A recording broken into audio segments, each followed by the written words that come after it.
Os Correios podem gerar um prejuízo de 9 bilhões no ano de 2026, mas isso não é um problema financeiro. Isso revela uma falha estrutural da maior cadeia de logística do país e pouca gente está se atentando para isso. Os Correios não são só uma empresa pública, uma estatal. Eles são uma infraestrutura nacional presente em 100% dos municípios brasileiros. Foram criados ali por volta do século XVII com uma função social de integração territorial, integração do Brasil e logística pública. Eles foram criados para garantir o acesso a informações e não necessariamente para obtenção de lucros. Tem se noticiado sobre o prejuízo recorrente e crescente dos Correios ao longo dos anos, né? Então, estima-se que no ano de 2026 esse prejuízo chegue entre 12 bilhões a 24 bilhões. E isso sempre gera uma pressão sobre as contas públicas. Mas o problema não é só o prejuízo para as contas públicas, é a perda de relevância logística que os Correios estão apresentando ao longo dos anos.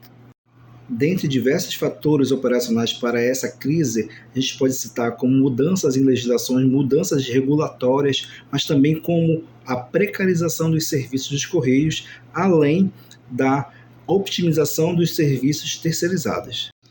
Dentre diversos fatores operacionais, a gente pode citar a perda do monopólio em encomendas internacionais, a perda também de receitas por conta de mudanças regulatórias ao longo dos anos, além também da ineficiência da estrutura dos Correios, dos serviços oferecidos pelos Correios. E se existe uma ineficiência de oferta de serviços, existem outras empresas privadas que estão oferecendo serviços mais dinâmicos, serviços muito mais modernos. Ao longo dos dias nós vamos ver diversas notícias sobre a crise nos Correios, porém a gente não pode realizar uma análise estratégica voltada apenas para um ponto. Ao longo dessa conversa a gente pode destacar no mínimo 3 pontos bem interessantes que fazem parte dessa análise crítica. Dentro dessa primeira análise é importante a gente relembrar do uso político histórico do comando dos Correios. Outro ponto relevante são as ações trabalhistas e previdenciárias que podem causar impacto de mais de R$1 bilhão nos cofres dos Correios. Outro ponto relevante é a defasagem histórica que as estruturas do Correio vêm sofrendo. Existe um sucateamento da estrutura que leva a baixa competitividade logística. E com essa mudança de mercado, o e-commerce passa a exigir uma maior velocidade, uma melhor eficiência do mercado e aparentemente a estrutura do Correios não acompanhou essa mudança. Mas aí responde aqui, os Correios que falharam, a organização Correios que falhou ou foi o modelo estatal que não evoluiu? Aparentemente, essa crise nos serviços postais não acontece somente no Brasil. Existe uma grande demanda que é gerada pelas empresas privadas que são muito mais modernas, são muito mais eficientes e acabam trazendo uma concorrência muito maior para as empresas estatais. Porém, as empresas que sobrevivem são as empresas que mais se adaptam a esse modelo novo. Existe um debate político totalmente travado nesse momento, né? O governo atual ele é contrário à privatização, enquanto existe uma grande pressão de empresas internacionais, além do fechamento de caixa para evitar os maiores prejuízos, o maior desgaste para dentro do governo. É aí que a gente tem que pensar. O debate não é sobre a eficiência dos Correios, é sobre o controle de uma das maiores redes de logística da América Latina. Porém, quando a logística falha, o impacto é sentido diretamente pela população, com a quebra da cadeia de abastecimento, com um grande risco sanitário, com a queda da qualidade e rastreabilidade de produtos. Então, utilizando uma análise preditiva, o que pode acontecer? O Brasil ele pode ser um cenário onde a logística deixa de ser mais universal e passa a ser mais seletiva, né? Existe também a possibilidade de aumento de tarifas pela redução desse grande norteador de preços que é o Correios. Existe uma possibilidade também dessa parceria público-privada também entre Correios e as empresas privadas.